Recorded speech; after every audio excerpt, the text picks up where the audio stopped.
दो पत्नियां, दोनों पति के साथ रहने को बेचैन। कोर्ट ने दिया गजब का फैसला, दोनों हो गई खुश। न्यायालय ने युवक को पत्नी को साथ रखने के आदेश दिए, लेकिन परेशानी ये खड़ी हो गई कि इन 15 सालों में युवक एक अन्य महिला से दूसरी शादी कर चुका था, जिसे उसे 2 संतान हो चुकी है।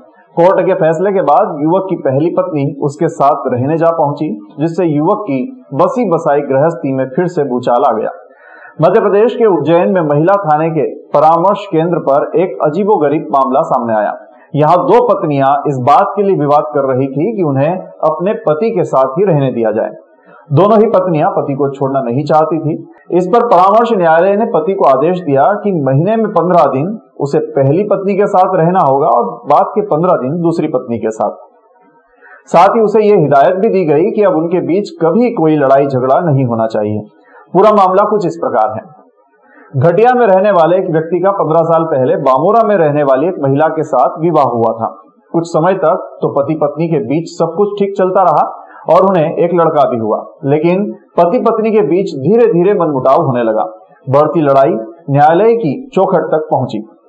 न्यायालय ने इस विवाद को सुलझाने में लगभग 15 साल लगा दिए और यह फैसला सुनाया कि युवक को अपनी पत्नी के साथ ही रहना पड़ेगा। पत्नी जो महिला थी जो अपने पास आवेदिका बन के आई थी, उसने अपने थाने पे एक आवेदन दिया था, जिसमें उसका कहना था कि उसका पति उसको रख नहीं रहा है ऐसा। तो हमने उसके पति को बुलवाया था। फिर काउंसलर मैडम ने उनकी काउंसलिंग करी थी।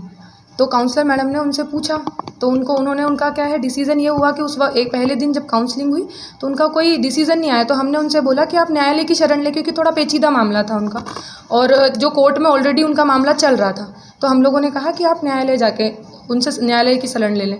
तो उन्होंने फिर वो दोबारा थाने आए, तो उन्होंने बोला कि नहीं मैडम, आप तो यहीं से जो भी आपका है वो आप करा दे। फिर हमने काउंसलर मैडम से बोला, मैंने कहा मैडम आप सुने। तो काउंसलर मैडम ने उन लोगों को सुना। तो उनका ये हुआ कि पति ने कहा कि मैडम जो सेकंड पत्नी है वो उसे भी छोड़ना, क्योंकि उसका भी 2 बच्चे थे। और मामले में ये था कि पहली पत्नी को 14 साल वो अपने मायके में थी, पहली पत्नी। तो जो 14 साल थी ना, तो 14 साल में मतलब पति ने इसी बीच में दूसरी शादी कर ली।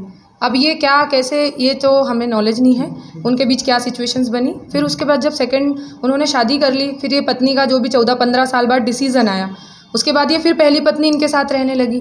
तो इनका जो भी मैटर आपसी समझौते से इन तीनों के बीच में जो बना, उसमें इन लोगों ने जो भी इनकी सहमति बनी, ये लोग रहने लगे। उसके बाद अपने पास फिर पहली पत्नी आई कि मैडम मुझे तो मेरे पति के साथ ही रहना है।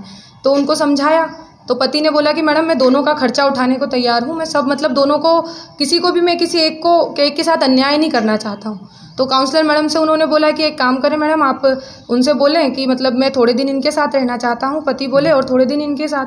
तो काउंसलर मैडम ने उनकी पत्नी से पूछा कि भैया आप क्या चाहती हैं, आप अगर ऐसा चाहती हैं क्या। मैडम ने कम से कम 3 से 4 बार उनसे कन्फर्म किया कि आप इस चीज़ में सहमत हैं। तो उन्होंने कहा कि ठीक है, हाँ कर दी। तो मैडम ने कहा ठीक है भैया, 1 मंथ है, आप आधा थोड़े दिन रह लें। ऐसे करके उनका डिसीज़न हुआ।